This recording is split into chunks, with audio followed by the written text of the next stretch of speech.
시작하는 말씀으로 호세아서 6장을 같이 보도록 하겠습니다. 호세아 6장.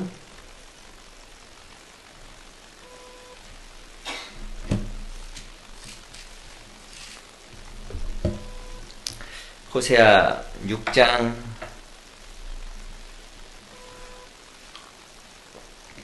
3절을 보겠습니다. 호세아 6장 3절.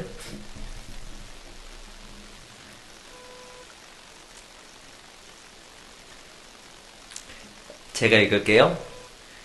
그러므로 우리가 여호와를 알자. 힘써 여호와를 알자.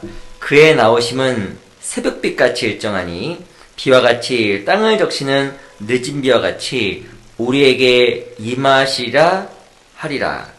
6절 말씀은 같이 한번 읽어보겠습니다. 시작. 나는 인애를 원하고 제사를 원치 아니하며 번제보다 하나님을 아는 것을 원하노라.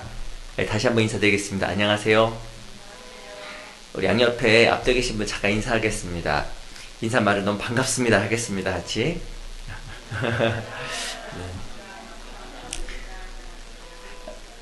저도 입에 그 세크라멘토 항상 입에 붙어서 샌프라임 교회인지 세크라멘토 잠깐 헷갈려요.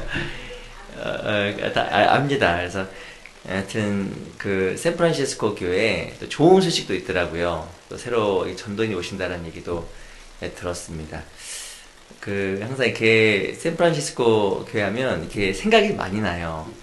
그래서 정말 기도도 많이 되고, 그리고 이 교회를 통해 하나님께서 반드시 뜻하신 바가 있을 거라는 생각도 좀 들었습니다. 특별하게 이번 또 수양회 때 이렇게 뵈니까 새로 구원받고 이렇게 침례받으신 분도 계시더라고요. 그래서 그래도 참 여러 가지 모양으로 또 교회 가운데 하나님께서 일하시고 역사하신다는 생각 때문에 또 감사가 정말 들었습니다. 또 아마 샌프란시스코 교회를 통해서 하나님께 역사하셔서 많은 사람들이 참여하고 또한 구원받을 거라고 또 믿어요. 그래서 인내하고 기다리면 하나님께서 역사하실 거라고 또 생각이 정말 듭니다. 그 히브리 10장에 보면 너에게 인내가 필요함은 너희가 하나님의 뜻을 행한 후에 약속을 받기 위함이라 하는 말씀이 히브리서 10장에 나오네요. 너에게 인내가 필요함은 너희가 하나님의 뜻을 행한 후에 약속을 받기 위함이라. 우리는 하나님 약속을 정말 기다립니다. 약속이 이루어지길 정말 원하죠. 근데 중요한 것은 그 약속이 이루어지기까지 필요한 것이 바로 성경에서는 인내라고 이야기하는 거예요. 야고보서에 보면 농부가 씨앗을 뿌리고 그 결실을 기다리는데 그 가운데 필요한 것이 바로 무엇이면 인내라고 이야기를 합니다. 그 씨앗을 뿌리면 씨앗이 바로 자라서 열매 맺는 것이 아니잖아요. 이른 비와 늦은 비, 많은 시간을 통해서 열매가 맺히는 것처럼 열매 맺는 것에는 결과를 보기 위해서든 약속을 보기 위해서는 무엇이 필요하냐면 인내라는 것이 절대적으로 필요한 겁니다. 이 신앙생활 가운데 필요한 요소들이 참 많이 있는데 그중에 가장 중요한 것 중에 하나가 인내하고 오래 참음일 거예요. 오래 참음과 인내를 못하게 되면 아마 신앙생활에 실패하게 될 겁니다. 저는 그 성경을 보다가 오래 참음과 인내가 이렇게 같이 나오더라고요. 그래서 저는 뜻이 똑같은 거라고 생각을 했어요. 근데 이제 원어를 찾아보니까 오래 참음과 인내는 다른 겁니다. 오래 참음 영어로 long suffering이라고 하고 인내는 영어로 perseverance, patience라고 해석을 하는데 이 오래 참음의 원뜻이 바로 무엇이면 관계 속에서 참다는 뜻을 가지고 있어요. 오래 참음. 실은 사람에게 닥칠 수 있는 두 가지 큰 어려움이 있습니다. 첫 번째는 관계에서 어려움이 있고 두 번째는 상황의 어려움이 있거든요. 이 성경에 보면 오래 참음과 인내와 오래 참음과 인내 똑같은 말인데 반복해서 쓸까 궁금했었어요. 오래 참음이라는 말의 뜻은 실은 원어에 보면 마크로 뇌이아라 그래서 관계 속에서 겪고 있는 많은 어려움을 참고 견디는 것을 오래 참음이라고 한국어 성경에는 번역을 해놨습니다. 그리고 이 인내의 말은 휘노네아라 그래서 상황에서 겪을 수 있는 어려움을 인내라고 표현을 해놨어요. 그리고 재정적인 어려움, 여러 가지 환경적인 어려움이 있잖아요. 그 어려움을 견디고 참는 것을 인내란 말로 표현해 놓은 겁니다. 어찌 보면 신앙생활 가운데 열매를 맺기 위해서 필요한 것이 두 가지가 아닐까. 바로 오래 참음과 인내라는 거예요. 신앙생활 하다 보면 힘든 게 있습니다. 왜 힘들면 관계 때문에 힘들어요. 뭐 때문에 힘들다고요? 관계. 이 관계를 잘 맺어야 행복해지는 거예요. 첫 번째는 하나님과 관계를 잘 맺어야 됩니다. 근데 하나님 관계가 잘 되면 힘들어요. 기도했는데 기도가 안 돼요. 답답합니다. 말씀을 들었는데 생각이 복잡해서 하나도 안 들어와요. 마음이 힘듭니다. 관계에서 문제가 있는 거예요. 또 뿐만 아니라 하나님 관계에서 중요한 것은 성도와의 관계도 중요한 거예요. 무엇인가 현재는 보면 너무 반갑고 너무 기뻐. 그럼 정말 그 좋은 관계 속에서 사람은 행복을 느끼게 되어 있습니다. 한 신학자는 다른 것 같이 이야기했습니다. 사람을 행복하게 하는 것은 갖고 있는 재물과 능력이 아니라 사람은 언제 행복을 느끼냐면 올바른 관계 속에서 행복을 경험한다. 이게 맞는 말입니다. 하나님 올바른 관계 속에서 또 주변과의 사람과의 올바른 관계 속에서 사람은 행복과 평안과 기쁨을 누리게 됩니다. 집에 먹을 것이 많아요. 잠언 17장에 보면 육성이 집에 가득하고 다투는 것보다 마른 떡 하나 있고 화목하는 것이 낫다라고 이야기하고 있습니다. 집에 먹을 게 많아요. 집안에 다툼이 있습니다. 마음의 고통이 있잖아요. 집안에 근데 마른 떡 하나밖에 없어요. 근데 집안이 화평해. 그게 행복하다고 이야기를 하는 거예요. 이 사람은 무엇을 통해서 행복을 느끼냐면 관계를 통해서 행복과 기쁨을 누리게 됩니다. 근데 이 관계 속에서 잘 우리가 인내하게 되면, 오래 참게 되면 열매가 맺히는 거예요. 나하고 똑같은 사람 있을까 없을까요? 없어요. 근데 그 가운데 우리가 참으면 열매가 맺히고 참다 보면 하나님께서 결과를 주시고 약속을 이루어 가시는 겁니다. 사람 뭐 힘들까? 내가 원하는 대로 잘 안 되는 거예요. 내가 성적 계획을 세웠습니다. 계획대로 잘 안 되는 거예요. 내가 원하는 상황이 이루어지지 않는 겁니다. 그때 마음속에 불평이 생기고 원망이 생기는 거예요. 그때 우리 필요한 것이 바로 보시면 인내라는 겁니다. 인내. 저는 그 인내의 반대말이 인내하지 않다, 참지 못하다라고 생각했거든요. 근데 항상 이렇게 써있더라고요. 인내의 반대말은 원망과 불평이다. 이게 맞는 말이에요. 그래서 우리는 상황 속에서 참지 못함으로 말미암아 인내하고 불평합니다. 욥기 1장에 보면 욥이라는 사람은 어떤 상황 속에서도 범죄하지 아니하였고 원망하지 않았다라고 욥기 1장에 나와요. 욥은 극단적인 상황 속에서 인내했고 범죄하지 않았습니다. 그 말의 뜻은 참았다는 뜻이에요. 우리 신앙생활 가운데서 우리가 인내하면 하나님께서 약속을 주시고 결과를 주실 거라고 생각이 듭니다. 세크라멘토 교회 안에서도 인내할 일이 많죠. 오래 참으면 있나요? 오래 참으면 없는 것 같아요. 관계가 너무 좋으시니까. 근데 인내할 일은 있을 거예요. 그 다음 인내하다 보면 하나님 반드시 열매를 주시고 여러 가지 약속을 주실 거라고 생각이 정말 듭니다. 우리 세크라멘토 교회 그리고 샌프란시스코 교회가 잘 되길 참 바라는데 전도인이 새로 오신다는 얘기 때문에 듣고 아주 마음이 감사했어요. 그래서 어찌 보면 그 인내의 결실이 나타나서 또 교회를 통해서 하나님께서 많은 열매를 내주시면 좋겠다라는 마음에 아주 소원도 생겼습니다. 그래서 오늘 그 말씀에 앞서 제가 조금 생각이 들어서 말씀 좀 드렸어요. 오늘 호세 6장을 가지고 몇 가지 좀 중요한 내용을 좀 같이 배워보려고 합니다. 호세 6장 3절을 보겠습니다. 6장 3절 같이 한번 읽어보겠습니다. 다시 한번 읽어볼게요. 시작. 그러므로 우리가 여호와를 알자, 힘써 여호와를 알자. 그의 나오심은 새벽빛같이 일정하니 비와 같이 땀을 적시는 늦은 비와 같이 우리에게 임하시리라 하리라. 이 호세 6장 3절에 보면 우리가 여호와를 알자, 힘써 여호와를 알자라고 이야기하고 있습니다. 이스라엘 백성들은 여호와를 알았습니다. 평생 동안 성경 읽고 기도했잖아요. 근데 성경에서 하나님은 무엇을 이야기하면 우리가 여호와를 알자, 힘써 여호와를 알자. 왜 이야기를 하셨냐면 이스라엘 백성들은 하나님을 아는 것 같았지만 전혀 알지 못했던 겁니다. 우리 마찬가지예요. 우리 하나님을 아는 것 같지만 모르기 때문에 하나님과 올바른 관계를 맺지 못하는 겁니다.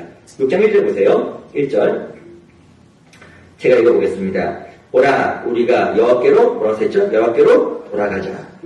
실은 이스라엘 백성들은 하나님과 멀리 떠나 있었던 겁니다. 하나님과 친밀하게 사귐을 가질 수가 없었던 겁니다. 무엇인가 하나님과 함께하길 원하고 하나님께 복을 받기 원했지만 그들 하나님으로부터 멀어져 있었습니다. 더 중요한 문제가 있었습니다. 그들 하나님과 아주 멀리 떨어져 있음에도 불구하고 스스로가 그것을 알지 못했다는 거예요. 그래서 이 하나님께서는 이 호세 선지를 통해서 무엇을 이야기하냐면 너희가 힘써 여호와를 알아야 돼. 더욱 여호와를 알아야 되라고 이야기를 하는 겁니다. 우리 신앙생활 가운데도 가장 중요한 것 중에 하나가 관계라고 말씀을 드렸습니다. 그중 제일 중요한 관계는 하나님과의 관계예요. 하나님 관계가 온전하게 되면 삶 속에 기쁨이 있고 힘이 있습니다. 환경은 환경일 뿐이에요. 하나님을 올바로 알게 되면 신앙생활이 처지지 않고 적극적인 신앙으로 바뀌게 됩니다. 그런데 환경은 좋더라도 하나님 관계가 올바르지 않게 되면 신앙생활에 적극적인 삶을 갖기는 어려울 겁니다. 근데 하나님 올바른 삶, 하나님 올바른 관계를 위해서 필요한 것이 바로 무엇이 하냐면 우리가 하나님을 알아야 돼요. 힘써 여호와를 알아야 됩니다. 그 말이 어떤 6절 보세요. 3절 다시 읽어보겠습니다. 그러므로 우리가 여호와를 알자, 힘써 여호와를 알자. 그의 나오심은 새벽빛같이 일정하니 비와 같이 땅을 적시는 늦은 비와 같이 우리에게 임하시라 하리라. 지금 하나님은 항상 일정하세요. 새벽빛같이. 밤이 되면 아침이 되는 것처럼 새벽빛이 변함이 없는 것처럼 하나님은 늘 우리에게 일정합니다. 근데 문제가 있어요. 무엇이 일정하지 않냐면 우리 마음이 일정하지 않은 거예요. 우리 마음은 항상 마음속에 다른 것을 만나나 하나님으로부터 멀어지기도 하고 하나님으로부터 하나님께로 가까워지기도 하는 겁니다. 하나님은 일정하지만 우리는 멀어지기도 하고 가까워지기도 하는 거예요. 하나님과 내 마음이 가까워졌을 때 하나님에 대한 바른 지식과 바른 관계를 갖게 됩니다. 그런데 안타까운 것은 이스라엘 백성들은 하나님과 멀어져 있었어요. 근데 그때 자기 마음을 살핀 것이 아니라 무엇에 대해서 의심을 하게 되냐면 하나님의 존재에 대해서 하나님의 능력에 대해서 오해하게 되고 여러 가지 생각을 하게 된 겁니다. 우리 마찬가지예요. 무엇인가 내 상황 가운데 어려움이 생겼을 때 인내하기 어려움이 있을 때 우리는 하나님에 대한 여러 가지 속성에 대해서 오해하게 됩니다. 내 마음이 잘못됐구나. 내 무엇이 문제구나 라고 생각하기보다 하나님 앞에 하나님의 약속이 문제가 있다고 생각을 하고 하나님의 약속과 언약에 대해서 의심을 하게 되는 겁니다.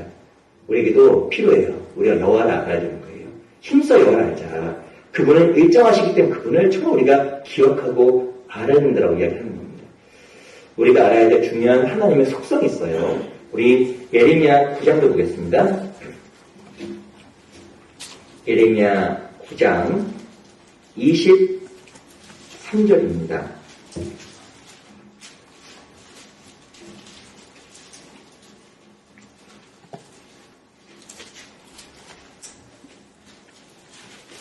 예레미야 9장 23절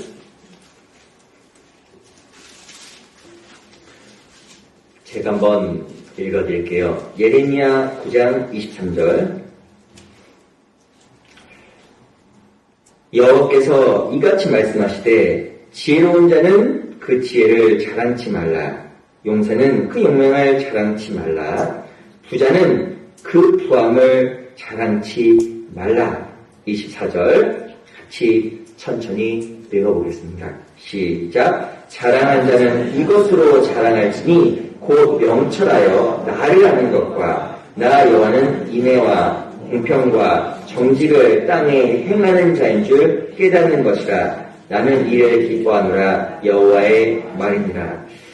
우리가 신앙인으로서 그리스도인으로서 정말 자랑해야 될 것들이 있는 겁니다.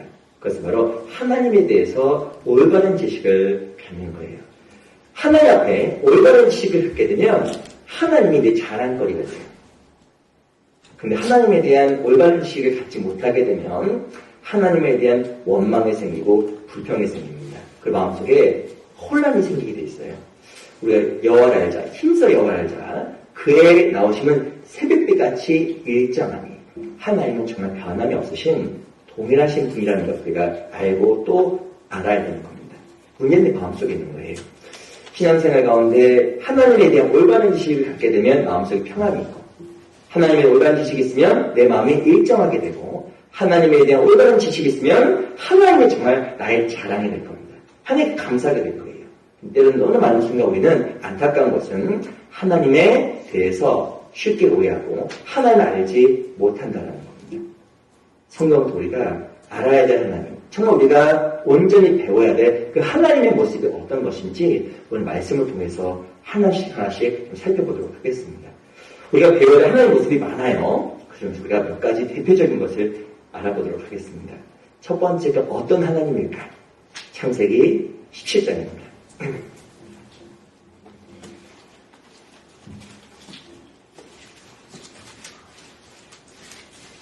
창세기 17장 1절입니다.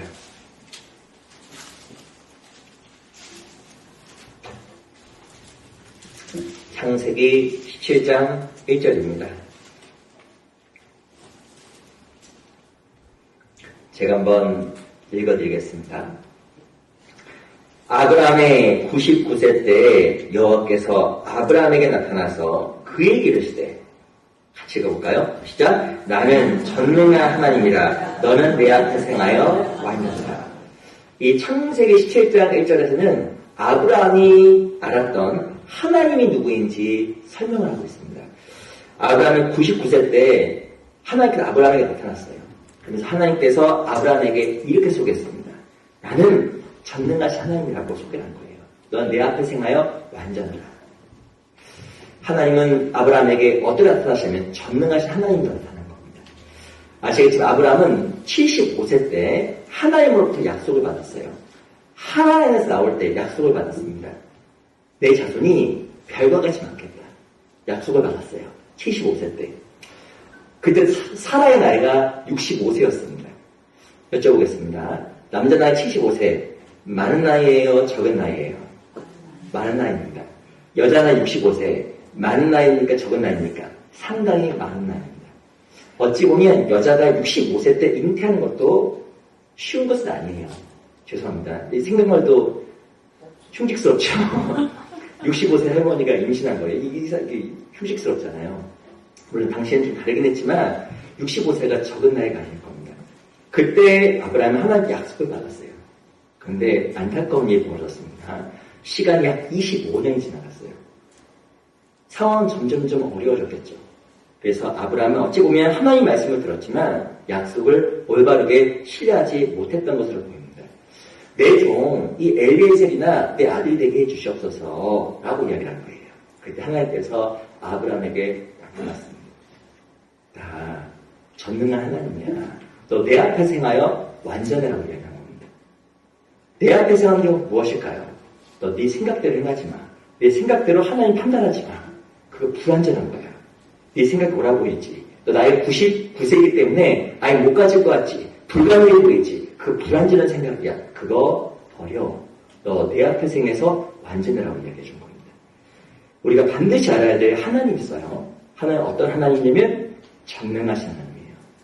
그 하나님만 믿으면 삶 속에 많은 걱정, 염려에서 벗어나게 될 겁니다. 제가 서두에 말씀드렸지만 사람을 괴롭게 하는 것은 실은 관계와 상황이에요. 상황 속에 따라 우리가 인내하지 못합니다. 왜 인내하지 못하게 되냐면 내가 정말 기다릴 만큼 기다렸는데 약속이 이루어지지 않는 것처럼 보이는 거예요. 상황은 점점 안 좋아지는 거예요. 아무리 믿고 싶어도 도저히 내 생각으로는 불가능해 보이는 거예요. 마치 아브라함처럼. 약속을 믿고 싶은데 상황은 점점 악해지는 겁니다. 그때 하나님께 우리에게 말씀하실 거예요. 나 전능하신 하나님이야. 너 내 앞에 행해서 완전해라고 이야기하는 거예요. 네 생각. 네가 아무리 상황을 잘 살피고 네 생각이 옳다고 해도 그거 불완전한 거야. 너 내 앞에 행해서 완전해라고 아브라함에게 말씀해 주시는 겁니다. 우리도 마찬가지예요. 우리에게 권고하실 겁니다. 나 전능하신 하나님이야. 너 내 앞에 행해서 완전해져라고 우리에게 각자에게 말씀하실 겁니다. 우리 각자의 마음속에서도 내가 도저히 할 수 없을 거라고 생각하는 것이 있을 거예요. 내가 진짜 참을만큼 참았다라고 생각하는 것도 있을 겁니다. 하나님, 내가 도대체 얼마나 더 기다려야 됩니까? 몇 년이나 기다려야 됩니까? 하나님, 정말 하나님은 계시는 겁니까? 말씀을 맞는 것입니까? 라고 하면서 마음속에 끓어오르는 의심과 갈등 속에서 스스로가 힘들어할 수 있는 겁니다. 아브라함도 그랬을 수 있어요.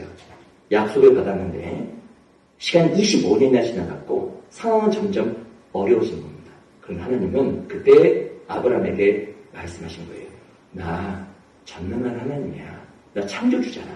그리고 너 내 앞에 행해서 완전하라고 권고하신 겁니다. 우리도 정말 알아야 될 하나님이 있어요. 힘써 알아야 될 하나님이 있습니다.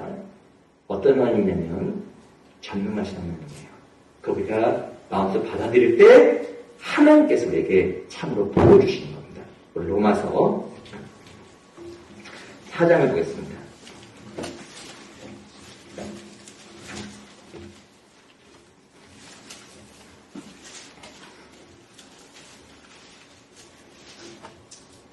로마서 4장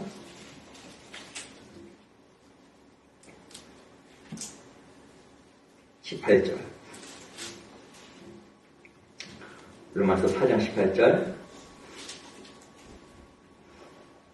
제가 읽어드리겠습니다. 하나님 아브라함이 바랄 수 없는 중에 바라고 믿었으니 이는 내 후손이 이 같으리라 하신 말씀대로 많은 민족의 조상이 되게 하려 하심을 인함이라. 18절에 보면 아브라함이 바랄 수 없는 중에 바라고 믿었으니 무엇을 믿었을까요? 상황을 보면 도저히 희망이 없어 보이는 거예요. 도저히 바랄 수 없는 상황 속에서 믿은 겁니다. 뭘 믿었냐면 전능하신 하나님을 진짜 믿은 거예요. 그게 바로 아브라함이 믿었던 하나님입니다. 금방 19절. 그가 백세나 되어 자기 몸에 죽은 것과 사라의 태에 죽은 것 같음을 알고도 믿음이 약하여지지 아니하고 20절. 믿음이 없어 하나님 약속을 의심치 않고 믿음에 견고하여져서 하나님께 영광을 돌리며 라고 이야기했습니다. 19절에 보면 자기 자신이 백세가 되었다는 것도 알았고 사라의 몸이 도저히 아이를 낳을 수 없는 죽은 것 같다는 것을 이 아브라함은 알았어요. 하지만 상황보다도 무엇을 알았냐면 하나님이 전능하신 하나님이라는 것을 다시 아브라함이 참으로 믿은 겁니다. 그래서 아브라함이 믿음의 조상이 될 수가 있었던 거예요. 우리도 알아야 됩니다. 힘써야 알아야 됩니다. 우리는 하나님 믿는 믿음을 가진 사람이에요. 근데 우리는 때로는 어떤 어려운 상황 속에서 들어가게 되면 너무 많은 순간 그 전능하신 하나님, 모든 걸 창조하신 하나님을 잊어버리고 혼자 인내하지 못하고 마음속 고민할 때가 너무나 많은 겁니다. 그래서 너무나 많은 것을 잃어버리고 신앙생활 가운데서 너무나 많은 손해를 보며 살아갈 때도 있는 거예요. 예전에 한 병원 신방을 갔습니다. 근데 그 할아버지가 몸이 아주 안 좋아요. 제가 보기에는 오래 못 사실 수 있을 것 같아요. 얼굴이 환하더라고요. 아우, 제가 너무나 얼굴을 보고 감사했습니다. 아버님 얼굴 건강이 괜찮으신가 보네요. 아니야, 몸은 안 좋아. 몸이 아주 심각하게 안 좋게 되었어. 라고 이야기하더라고요. 근데 얼굴이 환한 거예요. 근데 얼굴은 좋으신데요? 그래서 저는 뭐라고 하냐면, 아유, 근데 병 한 것도 아니야. 하나님이 전능하시잖아. 저는 이 얘기를 기대하더라고요. 하나님께서 낫게 해주시면 얼마나 나을 수도 있을 거야. 라고 이야기를 하시더라고요. 제가 그 분의 이야기를 듣고 놀랐습니다. 저분이 나보다 믿음이 좋은 것 같은 거예요. 하나님이 나를 만들었잖아. 하나님께 원하시면 이 병 하나 치료하지 못하겠어? 라고 이야기를 하시더라고요. 야, 맞지. 하나님께 날 만드셨는데 병 치료하는 것은 아무것도 아니지. 라고 믿고 계신 거예요. 그분은 무엇을 믿었냐면 참으로 전능하신 하나님을 믿고 있었던 겁니다. 우리 신앙생활 가운데도 참 우리가 알아야 될 하나님이 있어요. 그분은 전능하시다라는 것 정말 우리가 절대 잊어서는 안 되는 겁니다. 전능하신 하나님만 우리 잘 기억해도 삶 속에서 많은 절망과 많은 마음속의 고뇌에서 벗어나게 될 거예요. 요한복음 10장도 보겠습니다. 요한복음 10장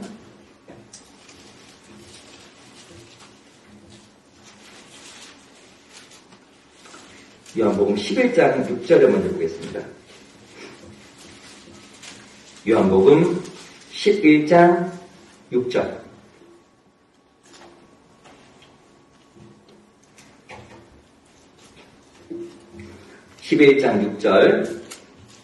제가 읽어드리겠습니다.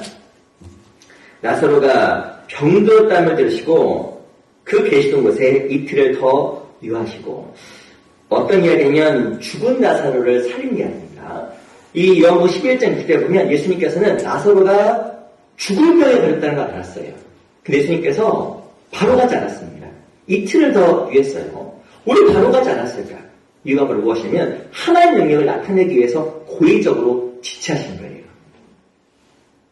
바로 가시지 아니하시고 이틀을 지체하셨습니다. 그 어떻게 하시냐면 나사로가 죽게 둔 거예요. 11장 40절.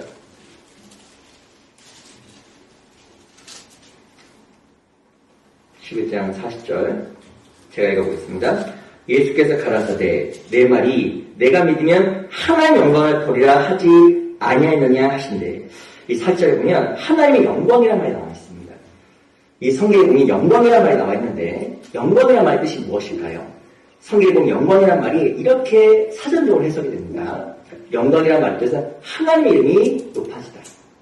하나님께 기쁨이 이르다. 이게 바로 영광이라는 말의 뜻이에요. 하나님은요, 나사로가 아프고 죽을 병이 걸렸는데 바로 가지 않았습니다. 이틀을 위해서 그냥 죽게 두었어요. 도저히 불가능한 상황까지 나사로가 갈 수 있도록 억지로 허락하신 겁니다. 근데 25절에 보면 예수님께서 무엇이라고 이야기하냐면 나는 부활이고 생명이니 나를 믿는 자는 죽어도 살겠고 너희가 나를 믿으면 살아도 죽지 아니하리니 이것을 내가 믿느냐. 예수님께서 자기 자신을 무엇이라고 소개했냐면 나는 부활이고 생명이라고 말씀하신 겁니다. 이 유태인들은 이 말씀을 들었어요. 근데 그 말씀을 듣고 내가 주를 믿나이다라고 이야기했습니다. 그런데 나사로가 죽었어요. 죽어서 사람들이 울음바다가 됐습니다. 엉엉 울었어요. 근데 성경에 보면 예수님도 그걸 보고 울었다고 이야기하고 있습니다. 왜 울었을까요? 나사로가 죽어서 온 게 아니에요. 왜 울었냐면 이스라엘 사람들의 그 불신을 보고 예수님께서 오신 겁니다. 금방 내가 스스로가 예수님께서 나는 부활이고 생명이라고 말씀하셨잖아요. 이스라엘 사람들이 믿나이다라고 이야기했잖아요. 근데 그때 나사로가 죽으니까 사람들이 엉엉 울음바다가 된 거예요. 믿는다고 했지만 믿은 게 아니에요. 전능하신 하나님 믿는다고 했지만 믿은 게 아니었습니다. 그래서 이 믿음 없음을 보고 예수님께서 엉엉 눈물을 흘리신 거예요. 그리고 예수님께서 나사로를 살리셨습니다. 너희가 믿으면 영광을 보리라.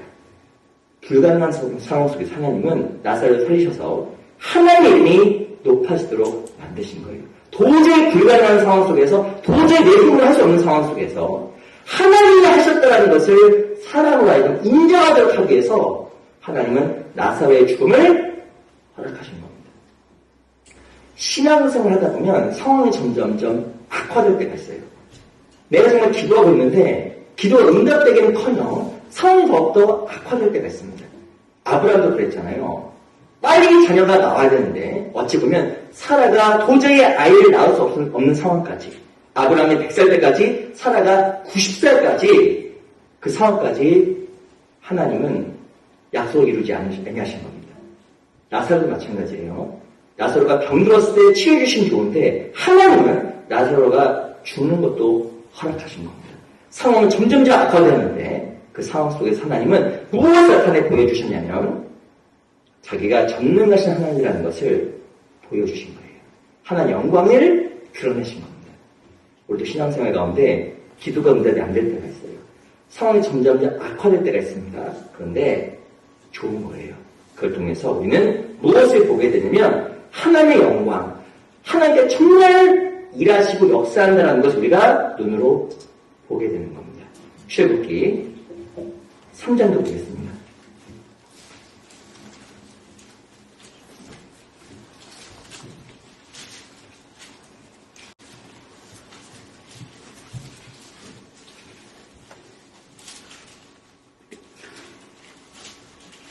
출애굽기 15장을 먼저 볼게요. 죄송합니다. 15장.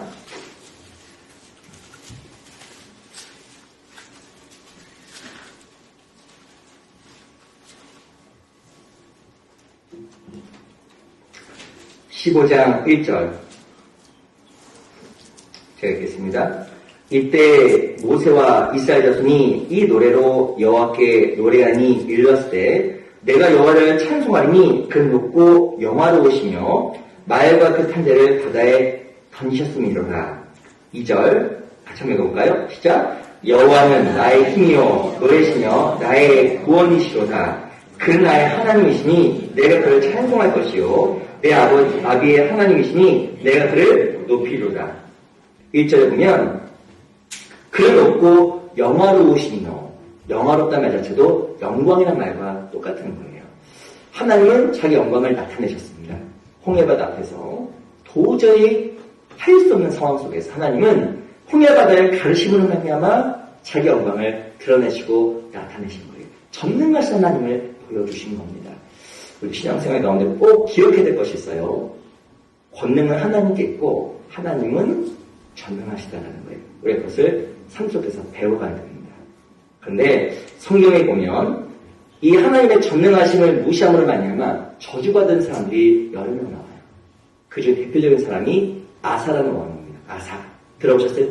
이 아사왕은 하나님 앞에 올바른 통치로 말미암아 우상을 멸하고 나라를 부흥으로 이끌었던 왕이었어요. 근데 안타까운 것은 이 아사왕이 말년 때 하나님의 전능하심과 하나님의 경외함을 잊어버리고 말미암아 하나님께 저주받은 내용이 등장합니다. 우리 역대하 16장을 보겠습니다. 역대하 16장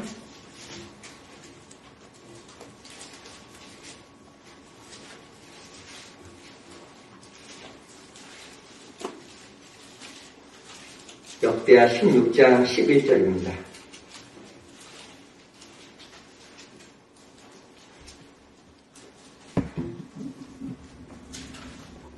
역대하 16장 11절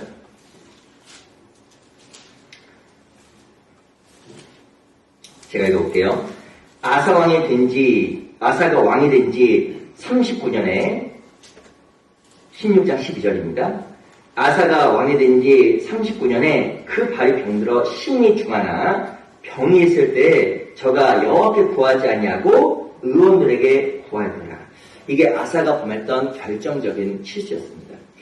이 아사왕은 통치를 잘했는데 하나님에 대한 믿음도 있었던 것으로 보입니다. 그런데 이 말년 때 실수를 범했어요. 발에 큰 병이 들었습니다. 당연하게 의사를 찾아가야겠죠.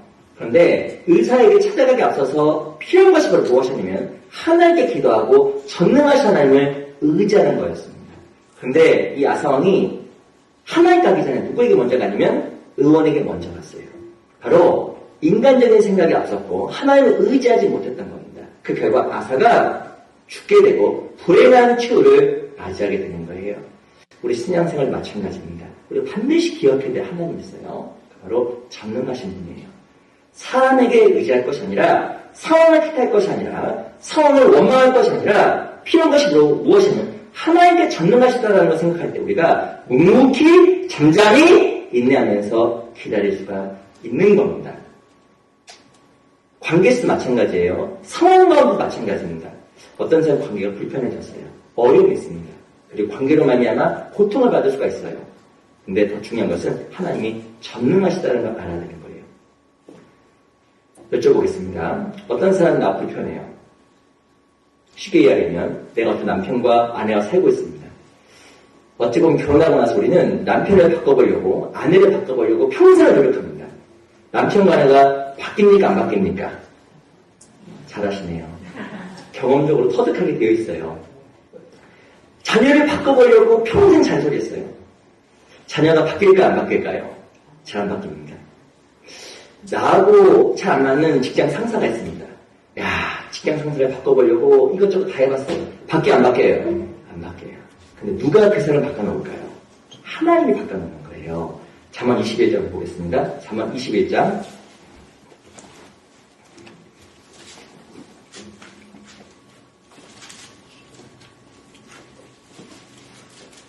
잠언 21장 1절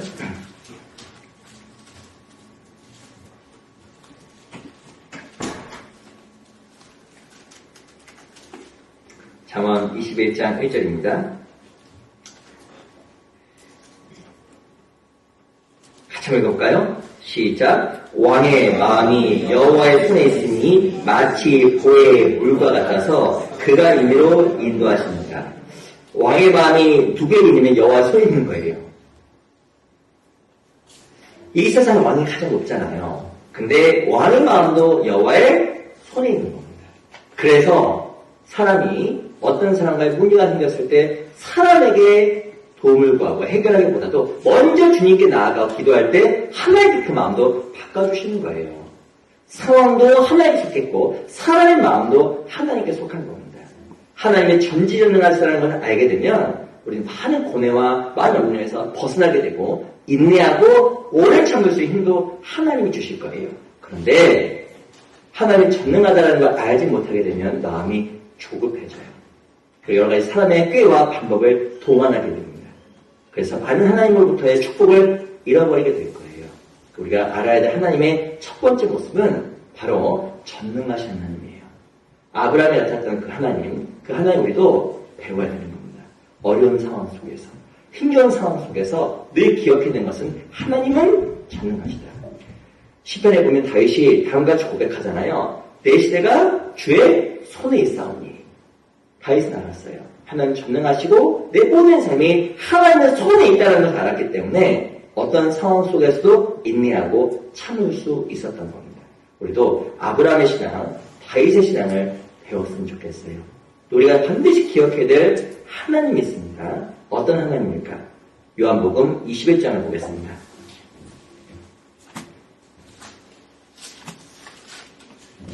요한복음 21장 16절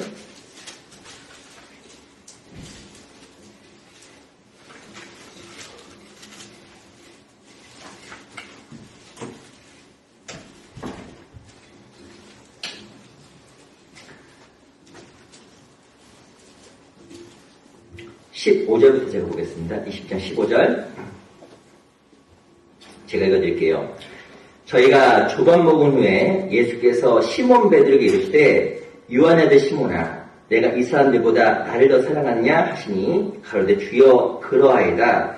내가 주를 사랑하는 줄 주께서 아시나이다. 가라사대 내 어린 양을 먹이라 하시고 이 요한복음 21장 15절부터 17절까지 보면 어찌 보면 비슷한 내용이 반복되어서 이야기를 하고 있습니다. 예수님께서 내가 나를 사랑하냐 세 번 물어봤어요. 근데 베드로가 주여 내가 주를 사랑하는 줄 주께서 아시나이다 라고 이야기했습니다. 이 세 번째는 베드로가 근심해서 답을 했다고 이야기를 하고 있어요. 그 이유가 있습니다. 이 15장에 보면 예수님께 물었던 첫 번째 내가 나를 사랑하냐 이 사랑이란 말이 원어에 보면 아가페로 나와요. 아가페. 아가페는 무엇이냐면 신적인 사랑입니다. 내가 너를 신적인 사랑으로 완전하게 사랑했는데 네가 나를 사랑하냐 물어본 거예요. 베드로가 답을 했습니다. 주여 내가 주를 사랑하는 줄 주께서 아시나이다. 여기서 말하는 사랑은 아가페 사랑이 아니에요. 여기서 말하는 사랑은 필레와 형제 간의 우애의 사랑이라고 이야기하는 겁니다.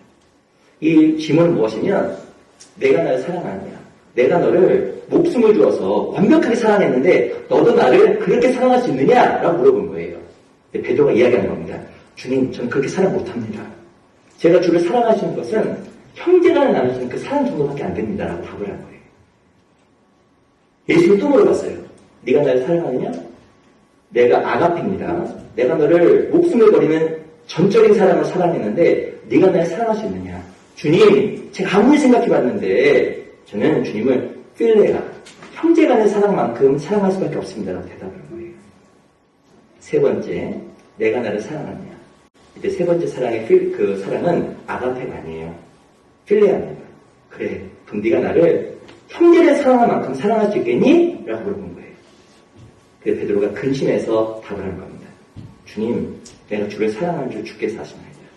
제가 생각해봤는데 내가 주님을 형제만큼도 사랑할 수 없을 것 같아요. 라고 이야기한 거예요. 이 대화의 내용이 원어를 보면 그런 겁니다. 주님 우리를 아가페처럼 모든 걸 주며 사랑했는데 우리는 주님을 사랑하기가 어려운 거예요. 우리 본성 때문에. 근데 이 베드로는 무엇을 이해했냐면 하나님 날 정말 사랑한다는 걸 좀 참고로 이해했습니다. 우리 너무 많은 순간 하나님의 사랑을 조건으로 받아들일 때가 있어요. 베드로는 자기 자신이 엄청 사랑을 받았음에도 불구하고 자기 자신이 하나님을 사랑할 자신이 없다는 것을 고백한 거예요. 근데 그런 베드로를 주님은 끊임없이 사랑하신 겁니다. 우리가 늘 기억해야 될 것이 있어요. 내 마음은 변합니다. 나는 큰 사랑을 받았지만 주님을 사랑할 자신도 없고 능력도 없어요. 반드시 기억해야 되는 것은 하나님의 사랑은 새벽빛같이 일정하다는 거예요. 이걸 늘 마음속에 기억해야 되는 겁니다. 이유가 뭘까? 그 사랑을 기억해야 하나님께 나아갈 용기가 생기는 거예요. 로마서 4장을 보겠습니다.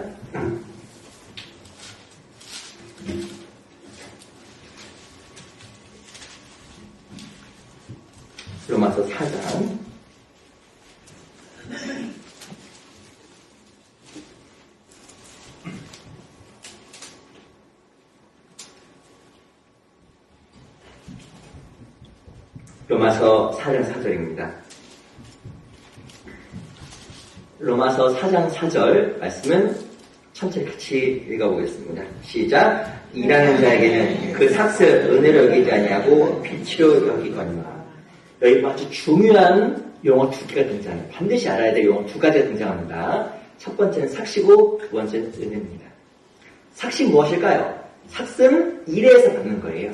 삭시예요. 은혜는 무엇일까요? 아무것도 안 했는데 주어지는 것이 은혜입니다. 여쭤볼게요. 하나님의 사랑은 삭시일까요? 은혜일까요? 은혜예요. 내가 무엇인가 했기 때문에 받는 조건을 받는 것이 아니라 내 상태에 무관하게 주어지는 것이 하나님의 은혜이며 사랑이라는 겁니다. 우리는 그 사랑으로 말미암아 구원을 받았습니다. 더 중요한 것이 있어요. 신앙생활 가운데 하나님의 사랑도 삭시 아니라 은혜예요. 내가 주님께 무엇인가 잘해서 나를 사랑하는 것이 아니라 내 상태에 물어나고 나를 사랑하는 것이 하나님의 사랑이라는 겁니다. 아이가 있습니다. 아이가 말을 잘 듣고 선행을 하면 부모는 아이를 사랑하겠죠. 하지만 아이가 사고치고 아이가 나쁜 짓 해도 부모는 아이를 변함없이 사랑하는 거예요. 오히려 사고치고 문제 있는 아이에게 부모는 더욱더 많은 관심을 갖습니다. 아픈 손가락처럼 더욱더 많은 애정을 느끼게 되어 있어요. 하나님도 아이에 대한 사랑이 동일합니다. 많은 사람들은 자기가 죄를 짓고 무너질 때 하나님의 사랑을 배반할 때 마치 하나님 나를 버린 것처럼 착각하고 오해할 때가 너무나 많은 거예요. 베드로하고 유다 둘 다 큰 죄를 범했습니다. 객관적으로 생각해보면 베드로 유다 중에서 누가 더 큰 죄를 범한 것 같이 보이냐면 베드로가 더 큰 죄를 범한 것처럼 보여요. 유다는 은삼십에 예수님을 팔았습니다. 그랬죠. 큰 죄입니다. 근데 베드로는 예수님을 3번이나 부인했어요. 유다도 못된 사람인데 어찌 보면 횟수로 따지게 되면 누가 더 못될 수 있냐면 베드로가 더 큰 죄를 범할 수도 있는 겁니다. 그런데 이 유다와 베드로의 큰 차이가 있어요. 하나님은 베드로도 사랑했고 유다도 사랑했습니다. 비록 그들이 큰 죄를 범하고 하나님을 부인하는 어마어마한 죄를 범했지만 하나님의 사랑은 변함이 없었던 거예요. 그런데 베드로는 그 사랑을 받아들였고 유다는 스스로 자책감 때문에 목을 메어서 자살한 겁니다. 그게 바로 베드로 유다의 차이예요. 바로 유다는 하나님의 사랑을 삭스로 이해했고 베드로는 그 사랑이 은혜라는 것을 기억한 겁니다. 우리는 구원받을 때 어마어마한 사랑을 받았지만 의외로 신앙생활 가운데 그 사랑을 잊고 살아가요. 내 생활을 보면 하나님 앞에 얼굴을 댈 수도 없어요. 너는 큰 사랑을 받았지만 내 생활을 보면 죄투성이고 너무 많은 세상적인 정욕으로 가득 채워질 때가 많이 있습니다. 그런데 그런 나를 주님께서 그래도 사랑하시는 거예요. 그 사랑을 이해할 때 우리가 주님께 나아갈 수 있는 담대함을 얻게 됩니다. 그런데 내 자신의 죄를 보게 되면 연약함을 보게 되면 하나님께 나아갈 용기가 없도록 하고 주저앉아 버려요. 유다가 되는 겁니다. 우리 반드시 기억해야 될 것이 있어요. 하나님 관계가 서운해져 있을 때 혹은 하나님께 멀어져 있을 때에도 하나님 나를 변함없이 사랑하신다라는 하나님의 사랑의 원칙입니다. 베드로는 알았어요. 내가 주님을 전적으로 사랑할 수 없다는 걸 고백했습니다. 그 연약함도 예수님께서는 이해해 주시고 받아주신 거예요. 그래서 내가 나를 사랑하냐 3번 물어봐 주신 겁니다. 우리 동일해요. 우리는 구원을 받았지만 주님을 사랑할 마음도 능력도 없는 아주 이기적인 사람이에요. 바울이 고백했던 것처럼 우리는 죄인 중에 괴수입니다. 하지만 이런 나를 주님은 지금도 변함없이 사랑하시는 거예요. 하나님의 어마어마한 은혜입니다. 히브리서 4장입니다. 히브리서 4장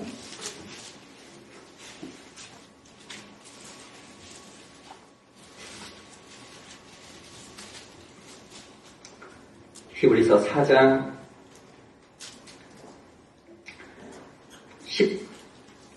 15절 4장 15절 천천히 같이 읽어보겠습니다. 시작. 우리에게 있는 대제사장은 우리 연약함을 체휼하지 아니한 자가 아니요 모든 일에 우리가 한결같이 시험을 받는 자로 돼 죄는 없으십니다. 15절에 보면 우리에겐 대의세 세상은 우리 연약함을 채울하지 아니한 자가 아니라고 얘기하고 있습니다. 예수님은요, 내 연약함을 다 이해하고 다 받아주신다는 거예요. 흉측한 예인데 이를 한번 들어보겠습니다. 아버지가 엄해요. 아주 엄합니다. 하루는 아이가 유리창을 깼어요. 유리창을 깨서 손이 피가 나고 있습니다. 여쭤보겠습니다. 아버지의 관심이 무엇일까요? 유리창이 깨진 것이 아버지의 관심일까요? 아이의 다친 손일까요? 유리창이 관심이에요? 그건 아빠 아닙니다. 그건 아버지 아니죠? 왜 깼어? 그 아버지가 아니에요. 자녀는 유리창을 깨서 아버지 혼날까봐 떨고 있는데 아버지의 관심은 깨진 유리창이 아니에요. 뭐가 관심이냐면 다친 손입니다. 마찬가지예요. 내가 죄를 졌습니다. 나는 죄 때문에 고민이에요. 내가 구원받은 사람 맞아? 내가 이런 죄를 지을 수 있어? 내가 이렇게 못됐나? 고민하고 있습니다. 하나님의 관심이 무엇일까요? 우리가 잘못한 거? 아니에요. 하나님의 관심은 아파하고 있는 우리 각자에 대해서 하나님은 관심을 갖고 있는 겁니다. 힘들어하고 있는 나에 대해서 관심이 있는 거예요. 내가 지은 죄, 내가 행했던 어리석음에 대한 관심이 있는 것이 아니라 하나님의 관심은 지금 하나님 앞에서 괴로워하고 힘들어하고 있는 내 심령에 대해서 관심을 갖고 있는 거예요. 하나님의 마음이에요. 우리가 그래서 하나님께 나아갈 수 있는 겁니다. 체유라는 말은 그대로 이해하다, 받아주다라는 뜻을 가지고 있어요. 하나님은요, 내 연약함을 그대로 이해하시고 받아주고 계시고 그것에 대해서 관심을 갖고 있습니다. 우리 때로는 신앙 가운데 온전하지 못함으로 말미암아 무너질 때도 있고 하나님 앞에서 올바르게 살지 못할 때도 많이 있습니다. 하나님 관심은 내가 행했던 범죄, 실수가 아니라 그것을 말미암아 고민하고 애타고 있는 우리 각자의 마음에 대해서 하나님께서 관심을 가지고 계신 거예요. 그래서 이렇게 말씀하십니다. 16절 또 천천히 같이 읽어볼게요. 시작. 그러므로 우리가 긍휼하심을 받고 때를 따라 돕는 은혜를 얻기 위하여 은혜의 보좌 앞에 담대히 나아갈 것입니다. 16절에 보면 우리가 긍휼하심을 받고, 긍휼은 사랑입니다. 하나님의 사랑은 변함이 없어요. 뒤에 보면 때를 따라 돕는 은혜. 내가 정말 긍휼이 필요할 때, 위로가 필요할 때, 하나님의 사랑이 필요할 때, 무엇이 죄를 하냐면 괴롭고 힘들 때, 그때 하나님께서 나를 긍휼히 여기셔서 때를 따라 돕는 은혜를 늘 준비하시는 거예요. 내가 비록 죄를 지고 무너졌지만 하나님은 그것보다 무엇을 더 관심을 갖고 계시면 내가 마음속에 괴로워하고 힘들어하는 그 자체에 대해서 하나님은 아파하시고 괴로워하시는 겁니다. 우리가 하나님께 담대히 나아갈 수 있는 거예요. 저 청년 때 구원을 받았습니다. 신앙생활 너무 힘든 거예요. 왜 힘드냐면 내 자신 때문에. 지금 나이가 그래도 조금 먹었는데 죄송합니다. 좀 젊어요. 그렇지 젊었거든요. 22살 때, 1살 때. 혈기왕성할 때. 내 마음이 통제가 안 되고 너무나 많은 죄 가운데 무너지는 겁니다. 근데 제가 진짜 좋아했던 말씀이 있어요. 좋아했던 말씀은 고린도후서 5장을 보겠습니다.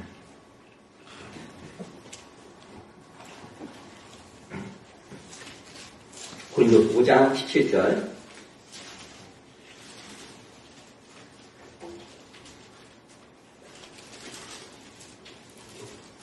고린도후서 5장 17절.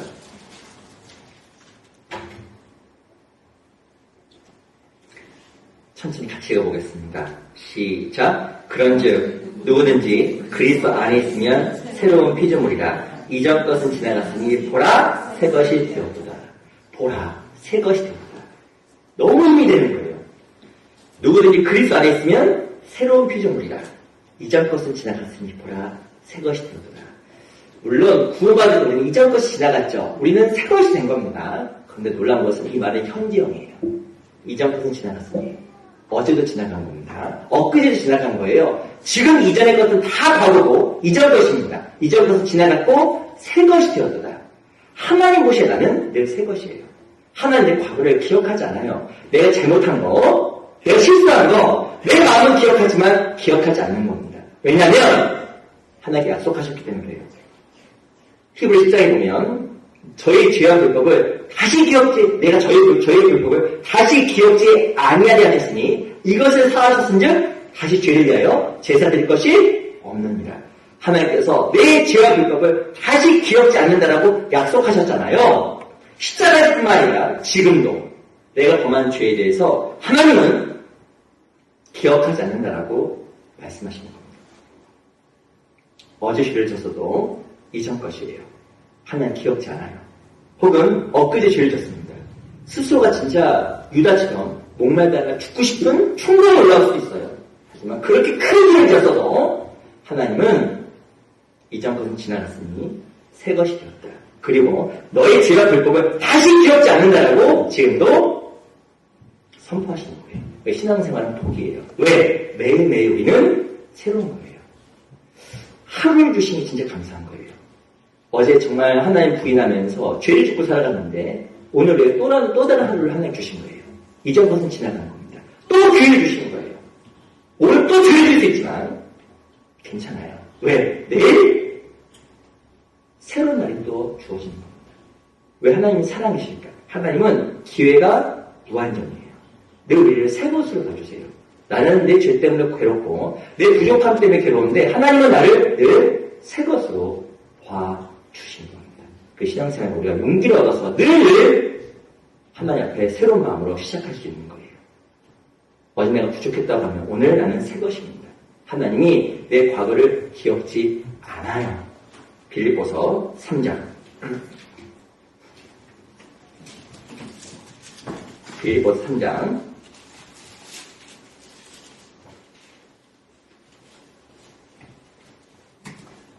13절.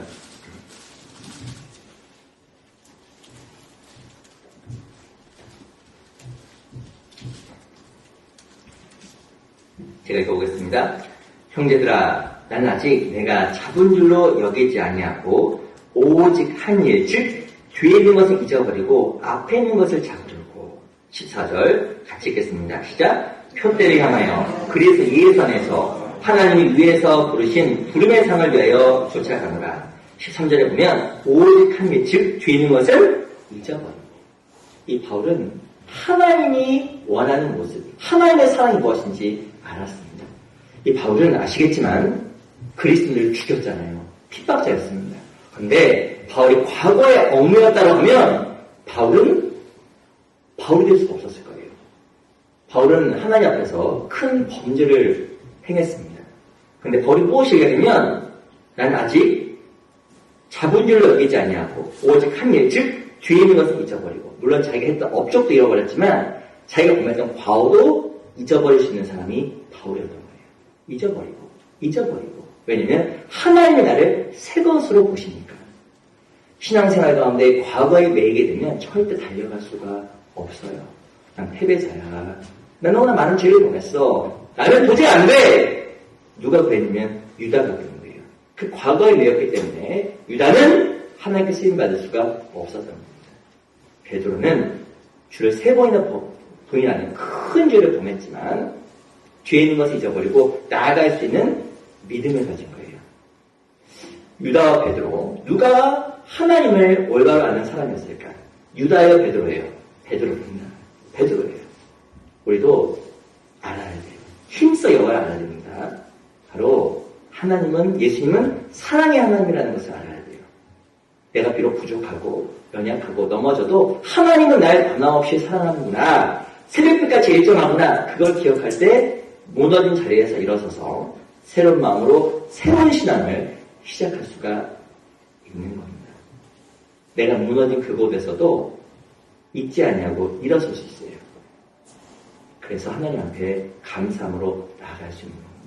하나님 우리 연약함을 정죄하는 분이 아니라 체휼하지 아니한 자가 아니요. 하나님 우리의 연약함을 체휼하시고 이해하시고 그것에서 일어나기를 원하시는 거예요. 그래서 우리가 때를 따라 보면 은혜를 얻기 위하여 은혜 보좌 앞에 담대히 나아갈 수 있는 겁니다. 우리들 마음속에 새겼으면 좋겠어요. 하나님은 사랑의 하나님. 나를 변함없이 사랑하시는 하나님. 하나님의 은혜는 삭시 아니라 은혜라는 거예요.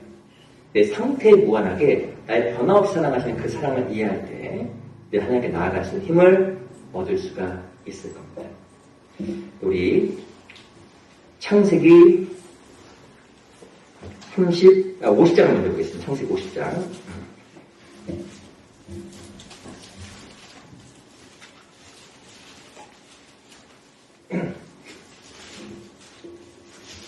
창세기 50장 19절.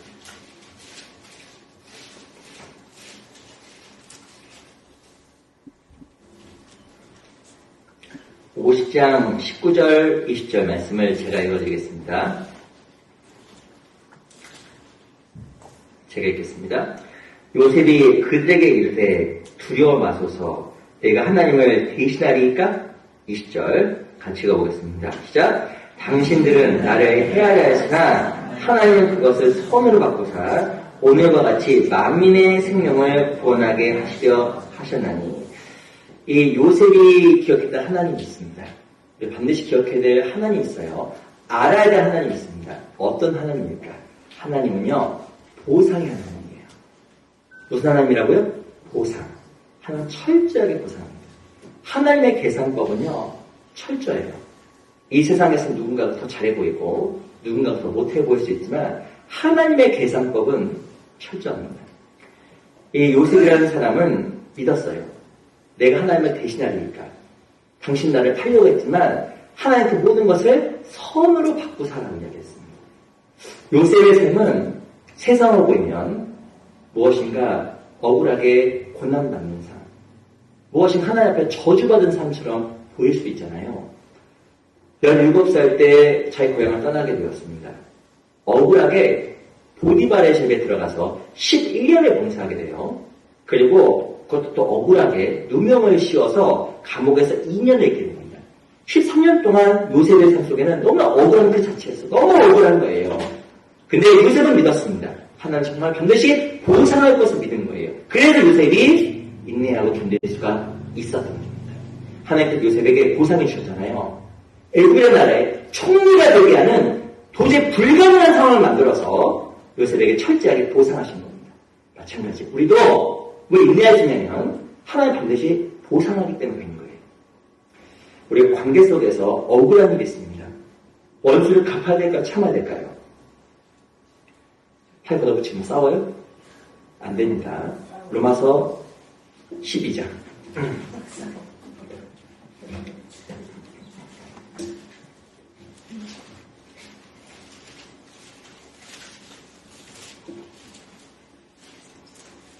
12장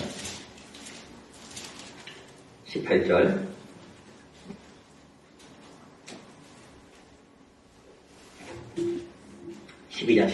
제가 읽어보겠습니다. 할 수 있거든 너희로서는 모든 사람으로 벌었을지 모든 사람으로 더불어 평화하라. 아유, 저는 원수인데 어떻게 평화해요? 아유, 미워 죽겠습니다. 그럴 수 있겠죠. 그런데 성경이 이렇게 이야기해요. 19절. 내 사랑하는 자들아, 너희가 친히 원수를 갚지 말고 진노하심에 맡기라. 기록되었을 때 원수 갚는 것이 내게 있으니 내가 갚으리라고 주께서 말씀하시니라. 요셉이 얼마나 분했겠어요. 아마 요셉은 체구가 크지 않았던 것으로 보입니다. 그 형들에게 팔렸을 때 정을 못했잖아요. 그러면 형들이 자기를 팔았을 때 정할 만큼 힘이 없었던 것으로 보여요. 정말 억울했을 것 같아요. 다윗은 어땠을까? 다윗도 억울했을 겁니다. 억울하게 사울에게 쫓겨서 많은 시간을 도망다녔고 심지어는 억울하게 자기 아들이 자기를 죽이려고 달려들었잖아요. 그리고 자기가 도망갔을 때 시므이라는 자기 부하가 가서 자기를 저주했습니다. 진짜 다윗의 마음속에도 분이 막 올라왔을 거예요. 요셉의 마음도 마찬가지였습니다. 그런데 요셉은 알았어요. 모든 것을 보상하시는 분은 하나님이구나. 그래서 참고 인내할 수가 있었던 겁니다. 성경에 보면 원수 갚는 것이 내게 있으니 내가 갚으리이다. 내가 친히 원수를 갚지 말고 원수 갚는 것을 하나님께 맡기라고 이야기합니다. 우리가 그 보상을 믿을 때 인내하고 참을 수가 있는 거예요. 근데 그 보상을 믿지 않게 되면 억울함 때문에 살아갈 수 없게 되고 오히려 관계 속에서 많은 문제를 만들 수도 있는 겁니다. 우리 본의 아니게 살아가는 상처라는 걸 받아요. 근데 안타까운 것은 상처를 주는 사람이 내 주변 사람이에요. 내 남편, 아내, 죄송합니다. 내 부모. 안타까운 것은 부모는 또 자녀에게부터 상처를 받아요. 자녀가 왔습니다. 엄마한테. 엄마, 그동안 나를 위해 해준 게 뭐예요? 고등학교 자녀가 와서 아버지에게 한 대화예요. 제가 들었어요. 몇 년 전에 옆에 있는데 아이하고 어머니하고 싸우는 거예요. 아이가 나이 봤더니 고등학생처럼 돼 보여요. 근데 어머니한테 엄마한테 해준 게 뭐예요? 막 따지더라고요. 그 말을 해서 어머니만 어땠을까? 상처받는 거예요. 네가 뭐라고! 이렇게 하는 거예요. 근데 성경에서는 원수 갚는 것이 하나님께 있다고 이야기합니다. 그리고 하나님께서 그 모든 것 가운데 보상하신다라고 말씀하시는 거예요. 사랑은 오래 참고, 제가 서두에 말씀드렸지만 관계에서 참는 겁니다. 관계에서 오래 참는 것은 사랑 때문에 가능한 거예요. 주님 나를 아가페처럼 사랑하셨기 때문에 관계에서 오래 참을 수가 있는 거예요. 그게 사랑이에요. 참지 못하면 하나님을 올바로 알지 못하는 겁니다. 우리가 여호와를 알아야 돼요. 힘써 여호와를 알아야 됩니다. 하나님 어떤 하나님이시냐면 보상의 하나님입니다. 철저하게 계산하는 하나님이에요. 이 세상에서는 내가 손해보는 것 같고 억울해 보여도 하나님 반드시 그걸 다 보고 계셔요. 반드시 그것을 보상하십니다. 내가 반드시 가져야 될 태도가 있어요. 정직한 거예요. 정직. 시편 84편입니다.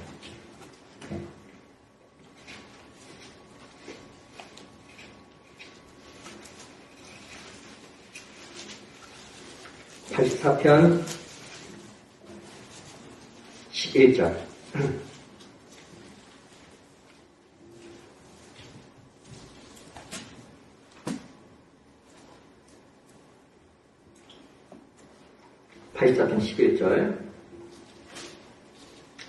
제가 읽어보겠습니다. 여호와 하나님은 해요 방패시라. 여호와께서 은혜와 영화를 주시며 정직 행하는 자에게 좋은 것을 아끼지 아니하실 것입니다. 하나님은 반드시 방패가 되어주십니다. 누구에게? 정직한 자에게. 억울해도 하나님 바라보는 마음으로 정직하게. 그리고 하나님 앞에 스스로가 원수 같은 복수하지 않고 인내하고 잠잠히 기다리면 하나님 그 사람이 반드시 보상해 주시고 방패가 되어주신다는 약속하신 거예요. 하나님의 방법입니다. 우리가 반드시 믿어야 되는 거예요. 하나님이 다 알고 계세요. 하나님은 전능하시고 존재하시잖아요. 그리고 반드시 보상하세요. 저는 개인적으로 교회 가운데 있을 때 두려움이 있습니다. 뭐가 두렵냐면 제 과장대에 보여질까봐 겁이 나요. 솔직하게. 저 신앙이 바닥인데 제 모습이 과장되어 보실까봐 두려울 때가 있어요. 하나님 앞에 서게 되면 부끄러울 수 있겠다 라는 생각을 참으로 많이 합니다. 우리 하나님 앞에서 정직하게 행하지 않냐면 하나님 앞에 보상이 없을 거예요. 그 신앙은 참으로 하나님 앞에 정직해야 됩니다. 우리 신앙생활을 왜 할까? 이 땅에서 인정, 이 땅에서 영광, 그걸로 신앙생활하는 게 아니잖아요. 그건 어리석은 거고 세상에서 하는 겁니다. 우리 이 세상에서 구별되어서 신앙생활하는 궁극적인 목적은 영원한 것, 천국과 영원한 세계 영광을 위해서 하는 겁니다. 우리 하나님 앞에서 정직하게 그 영원한 보상의 하나님을 바라보고 살아가는 것이 하나도 너무나 중요한 거예요. 우리 마태복음 6장을 보겠습니다.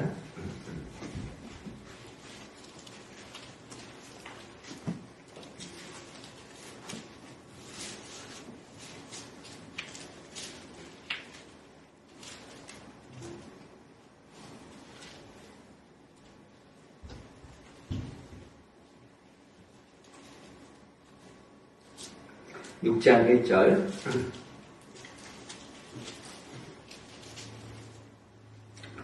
제가 읽어드리겠습니다. 사람에게 보이려고 그들 앞에서 너희 의를 행치 않도록 주의하라. 그렇지 않으면 하늘에 계신 너희 아버지께 상을 얻지 못하느니라.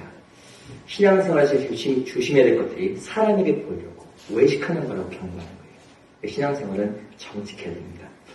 외식이란 말 원어에 보면 뭐라고 써있냐면 연극이라고 써있어요. 외식의 그 원어의 뜻이 연극이에요. 사람에게 보이려고 하는 것은 연극하는 거예요. 우리가 하나님 앞에서 하지 않고 사람 앞에 하는 것은 연극하는 겁니다. 그래서 우리가 영원한 보상이 하나님 있음을 기억하고 인내하고 참고 영원한 보상을 바라보며 살아가는 것이 신앙생활의 합당한 모습이 될 겁니다. 우리가 잠시 받는 환난에 경한 것이 지극히도 영원한 영광에 중요한 것을 이루리 하느니 우리가 보는 것은 보이는 것이 아니요 보이지 않는 것이니 보이는 것은 잠깐이요 보이지 않는 것은 영원합니다. 우리가 잠시 받는 환난에 경한 것. 그 당시에 초대교회 성도들이 많은 고난을 겪었습니다. 바울은 무엇을 이야기하냐면 우리가 잠시 받는 환난에 경한 것, 작은 것을 이야기하고 있어요. 영원의 영광에 중요한 것을 이루려 하느니 우리가 보는 것은 보이는 것이 아니요 보이지 않는 것이니 보이는 건 잠깐이고 보이지 않는 것은 영원하다라고 말씀하셨습니다.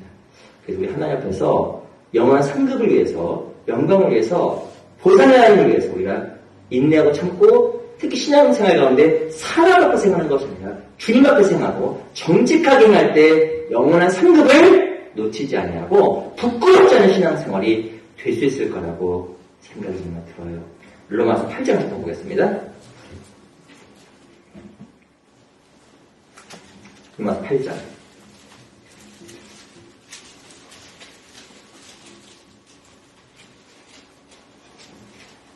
로마서 8장 18절, 17절.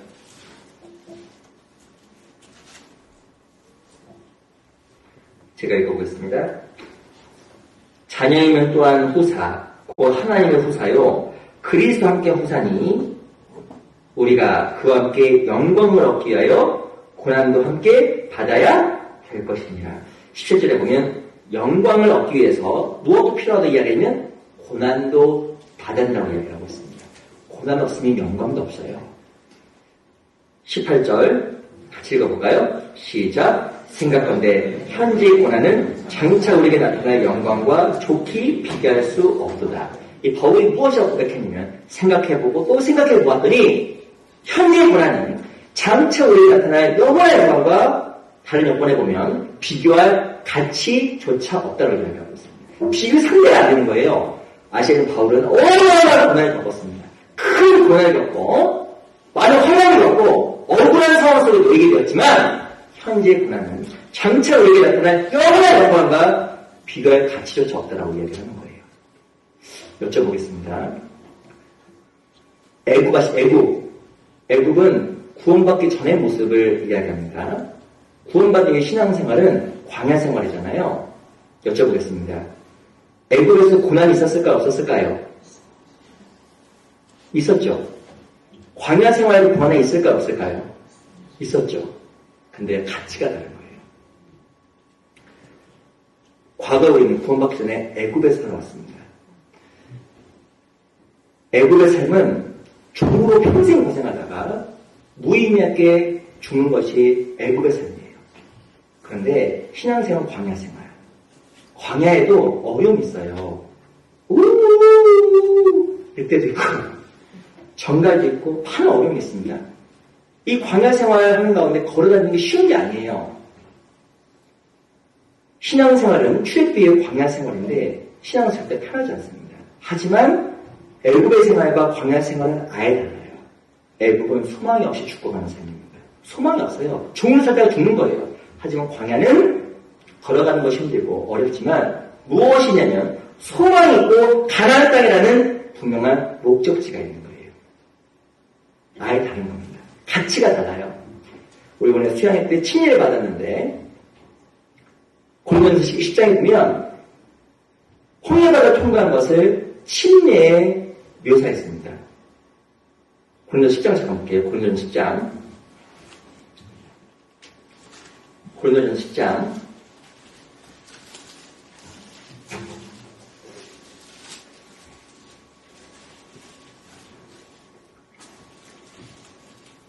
(1장) 10장 1절 2절 제가 읽어볼게요. 형제들아 너희가 알지 못하기를 내가 원치 아니하노니 우리 조상들이 다 구름 아래에 있고 바다 가운데를 지나며 2절 모세에게 속하여 다 구름과 바다에서 뭐라고 썼죠? 세례를 받고 홍해바다 통과한 게 세례예요. 왜 세례일까? 홍해바다는 한 번 갈라졌습니다. 또 갈라질까요? 안 갈라질까요? 안 갈라져요. 홍해바다 건너왔습니다. 광야입니다. 애국으로 돌아갈 수 있을까요? 못 돌아갈까요? 못 돌아가는 거예요. 홍해바다 통과하면 그때부터 광야 생활 시작이에요. 하지만 애국의 종살이보다 광야 생활이 나는 거예요. 소망이 있기 때문에. 영원한 보상과 상급이 있기 때문에. 마찬가지입니다. 신앙생활 가운데 지치고 힘들고 어려울 때도 있지만 그 삶은 가치 있는 삶이에요.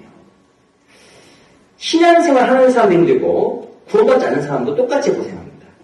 고생은 피할 수가 없는 거예요. 욥기 5장에 보면 인생이 고난을 위해 한다니 불피가 위로 나는 거도다. 욥기 5장 8절에 보면 인생 가운데 고난이라는 것을 피할 수가 없는 거예요. 주를 위해서 고생하든가 세상을 위해서 고생하든가 우리는 고생하며 살아갑니다. 하지만 고생의 가치가 달라요. 신앙의 가치는 신앙생활의 고생 가치는 영원한 겁니다. 그 영원한 상급과 보상이기 때문에 우리 신앙생활을 더욱더 적극적으로 행하는 거예요. 제가 꼭 부탁드리고 싶은 게 있습니다. 우리 지금 훨씬 적극적으로 살아가야 돼요. 제가 가끔 가다가 그 새벽에 신을 나가볼 때가 있습니다. 밤에 나갈 때도 있어요. 근데 사람들 세상 가운데 진짜 열심히 살아가더라고요. 그걸 보면서 자극을 받아요. 세상 사람들도 썩어질 걸 위해 열심히 살아가는데 그리스도인이 정말 게으르면 안 되겠다라는 생각을 하고 자극을 받습니다. 우리 마찬가지예요. 우리 신앙생활 가운데 뒤로 물러서면 안 돼요. 히브리서 10장입니다. 히브리서 10장.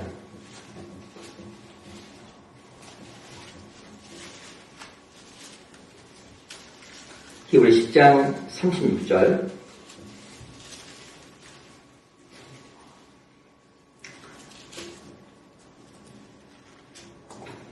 제가 읽어보겠습니다. 너에게 인내가 필요하면 너희가 하나님의 뜻을 행한 후에 약속을 받기 위함이라. 넘겨서 37절 39절 조금은 길지만 천천히 같이 읽어보겠습니다. 시작. 잠시 잠깐이면 오시리가 오시리니 지체하지 아니하시리라. 오직 나의 의는 믿음으로 말미암아 살리라. 또한 뒤로 물러가면 내 마음이 저를 기뻐하지 아니하리라 하셨느니라. 우리는 뒤로 물러가 침례에 빠질 자가 아니요 오직 영혼을 구원한 일은 믿음을 가진다니라. 31절에 보면 잠시 잠깐은 오시리가 오시리니 지체하지 아니하리라. 오직 의는 믿음으로 말미암아 살리라. 우리가 뒤로 물러가면 내 마음이 저를 기뻐하지 아니하리라. 우리는 뒤로 물러가 침례에 빠질 자가 아니요 오직 영혼을 구원함에 이르는 믿음을 가진 자들이라. 우리는 믿음을 가진 사람입니다. 그래서 뒤로 물러가면 주님이 기뻐하는 게 아니에요. 우리가 뒤로 물러가면 안 되냐면 영원한 곳이 있고 영원한 상급과 영원한 보상이 있기 때문에 광야에서 뒤로 물러가는 것은 범죄입니다. 광야에서는 뒤로 물러갈 수 없고 앞으로 나가는 것과 멈추는 것만 가능한 거예요. 이스라엘 백성들은 뒤로 물러가지 못했습니다. 항상 나가든가 멈추든가. 우리도 항상 나아가야 돼요. 전진하는 겁니다. 신앙생활은 뒤로 갈 수가 없어요. 홍해바다를 건너서 애굽으로 갈 수도 없고 불기둥이 앞에 있기 때문에 항상 앞만 보고 가라가는 인생이 되는 겁니다. 그래서 우리 신앙생활 가운데 적극적으로 살아가는 가운데 영원한 상급과 영광을 위해서 살아가는 우리 각자의 삶이 되었으면 좋겠습니다. 우리 샘플 안에 전도에도 오시고 새로운 모습으로 시작하게 되잖아요. 우리 마음의 각오와 결심을 해야 됩니다. 그렇지 않으면 내 신앙에도 진보도 없고 교회도 진보가 없을 거예요. 우리가 마음속에 결심한 대로 하나님께서 이끌어 나아가실 겁니다. 하나님께서 하시지만 우리는 하나님의 동역자예요. 우리가 마음 먹고 계획하는 대로 하나님 그 가운데 더 많이 이루어 주실 겁니다. 그래서 이 샌프란시스코 교회가 더 하나님께서부터 귀하게 쓰임받고 더욱더 부흥하고 힘있게 나아가는 그런 교회가 되었으면 좋겠어요. 우리가 읽었던 본문인 호세아 6장 돌아가겠습니다.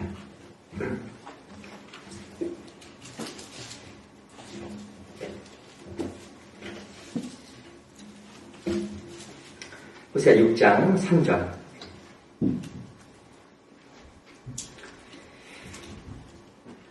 한번 다시 읽어보겠습니다. 시작. 그러므로 우리가 여호와를 알자, 힘써 여호와를 알자. 그의 나오심은 새벽빛같이 일정하니 비와 같이 땅을 적시는 늦은 비와 같이 우리에게 임하시리라 하리라. 우리가 반드시 알아야 될 것은 여호와입니다. 하나님을 알아야 돼요. 반드시 알아야 될 하나님. 첫 번째는 전능하신 하나님. 아브라함이 불가능한 상황에서 믿었던 그 전능하신 하나님을 우리도 믿어야 되는 겁니다. 두 번째는 사랑의 하나님. 내 상태와 무관하게 늘 나를 사랑하신 하나님. 세 번 부인했던 베드로를 사랑하신 것처럼 사랑은 삭시 아니라 은혜라는 걸 기억하고 나를 변함없이 사랑하신 그 사랑의 하나님을 믿어야 돼요. 또 세 번째는 요셉의 하나님. 요셉은 스스로가 복수하지 않았습니다. 모든 것이 하나님의 섭리인 걸 믿고 기다렸어요. 마찬가지로 하나님 우리를 보상해 주세요. 반드시 기억해 하나님 보상의 하나님입니다. 우리가 하나님을 정말 알고 그 하나님을 믿음으로 말미암아 신앙생활 가운데 또 진보가 있었으면 좋겠습니다. 기도하고 마치겠습니다. 저희 영혼을 사랑하시는 고마우신 우리 아버지 하나님 감사합니다. 우리를 구원해 주시고 하나님 귀한 교회 가운데 저희를 두시고 저희를 인도해 주셔서 감사합니다. 저희가 힘써 여호를 알고 그 하나님 어떠신 분이신지 삶 속에서 알고 행할 수 있도록 늘 도와주시옵소서. 우리 샌프란시스코 교회 가운데 함께해 주시고 각자의 신앙을 더욱더 견고하게 세워주시옵소서. 고마우신 우리 구주 예수 그리스도의 이름으로 감사하며 기도합니다. 아멘. 찬송가 321장 같이 하겠습니다.